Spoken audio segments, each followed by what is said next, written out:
After the War of Funerary Flame, the moon goddesses were no longer recognized by Teyvat. They lost the whole foundation for their existence. That's why the moon goddess's strength is fading. She cannot withstand the world's rejection of her. To be more pedantic about it, the moon goddesses did something to offend the heavenly principles, and that's why they were ousted. Something of a recurring theme in Teyvat's history. Theoretically, speaking so candidly should put me in their crosshairs too, but they can't tell me what to do. I'll say whatever I want. Anywho, the moon marrow energies were but a drop in the bucket for her, and that battle against the Ray Hair of Solnari only weakened her further. Fortunately, it happened close enough to Moon Prayer Night when the Kuvaki concentration here is high. That's the only reason she managed to survive this long. What do you mean, fortunately? You said she disappeared. We're too late. Oh, what a headache. I thought this was all common knowledge. I guess I have some more explaining to do. Okay, buckle up. It's time for another lecture.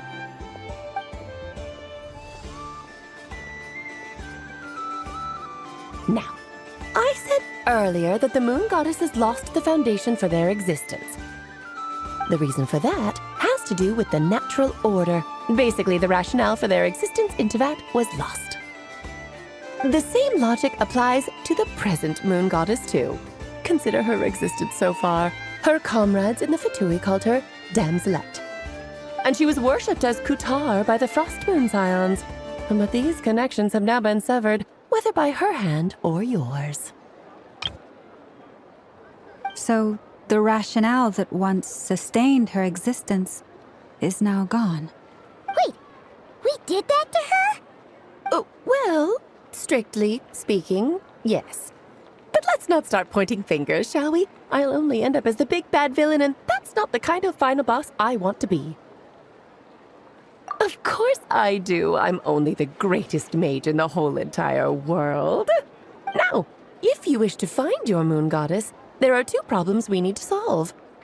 Firstly, we'll need to strengthen the connection between her and Teyvat, at least enough to sustain her until Moon Prayer Night. Strengthen her connection. But does that mean I'll have to rally all the Frost Moon faithful behind this? I'm afraid a bygone faith and a former home won't be of any help to her now. Do you know her name? Her name? Yes. Names are very important things. A name is a fundamental concept that anchors one's entire existence. Then your first job is to find it. As a moon goddess, I'm sure she must have a name she identifies with. Neither Columbina nor Kutar is her true name, and she's never really accepted either of them. So, finding out her real name is enough to sustain her existence?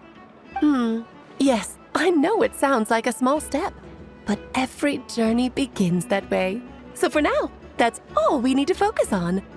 The second problem is with her plan to use the moon marrows to return to the moon. Unfortunately, piercing through the false sky will take an enormous amount of power. Given her current condition, she won't be able to provide anywhere near enough power, even if she recovers her physical form. But no need to fret. Nicole's the expert in this field, and I'm sure she'll figure something out. Wait, Mage N is going to help us out too? That means we've got 2 Hexacircle mages on the case. This is turning into a pretty big deal. Actually, this is more of a side quest for me. Like you said, I'm a busy lady, so I can't stay for too long. I'll have to return to Teyvat's border soon. That's the upside you get for looking out for my little Klee. Hopefully that will incentivize you to carry on keeping her company in the future. Anyway, jokes aside, you'd better get moving. It will take quite a miracle for the moon goddess's consciousness to hold out till Moon Prayer Night. Oh, I suppose I might as well tell you where Nicole is before I leave. Off you go now. Time to meet your new friend. Oh, yes, and a little suggestion. Don't forget to mind your heads. What? I wonder how Duran's doing.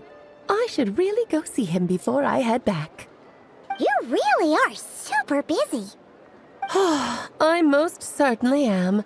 There's so many children I have to keep tabs on just in Mondstadt. Durin, Albedo, Venti, Varka. Klee didn't make the list, huh? Of course not. Klee is my pride and joy. I have no qualms about her, because she's the best child in the whole wide world. Oh, yep. Klee's a little angel. Mm-hmm. I'm glad you agree.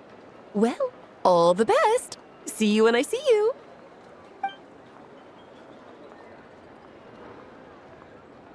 She left in a hurry.